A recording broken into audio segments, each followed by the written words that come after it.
和你讀聖經。和睦的人有福了，因為他們必稱為神的兒子。用順口溜記一張靈命記性漸增長。為着要大家記得雅歌書第6章的大綱和重點，請讀一次。新婦遊灌於花園，兩情相悅是良緣。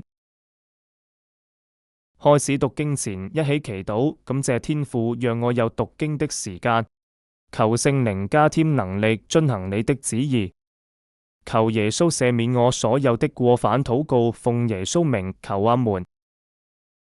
今天讀雅歌書第6章。你這女子中極美麗的，你的良人往何處去了？你的良人轉向何處去了？我們好與你同去尋找他。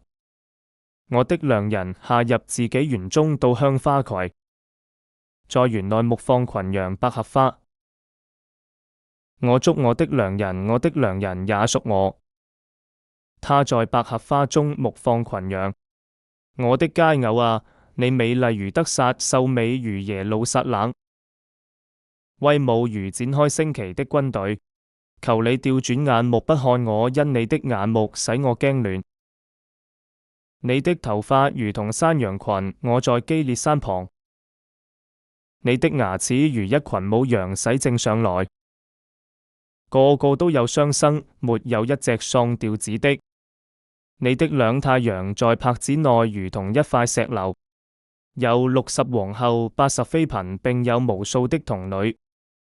我的鴿子，我的完全人只有這一個，是他母親獨生的，是生養他這所寶愛的。眾女子見了就稱他有福，皇后妃嬪見了也讚美他。那向外觀看如晨光，發現美麗如月亮，皎潔如日頭，威武如展開旌旗軍隊的是誰呢？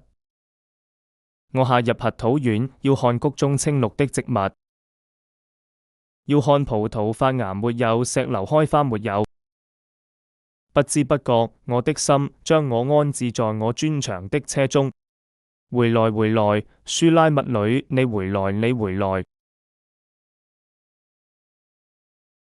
使我們得觀看你。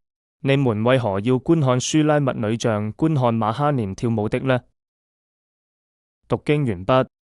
為着要大家記得第6章的大綱和重點，請讀一次。新婦遊灌於花園，兩情相悅是良緣。若果大家對以上14個字有更好建議，歡迎留言指教。結束祈禱。親愛的主耶穌，求你賜我記性，記得以上經文的重點。新婦遊灌於花園，兩情相悅是良緣。又要勤讀聖經，以致能夠應用在日常生活中，抵擋那些似是而非的問題，不被世上荒謬言論迷惑。禱告奉主耶穌基督名求阿們。希望能夠每天和你一起讀聖經、記聖經，一起與神親近重溫。第4章，新郎稱讚美新婦，奪了我心，將愛付。第5章，新郎讚美新婦優，新婦稱讚新郎優。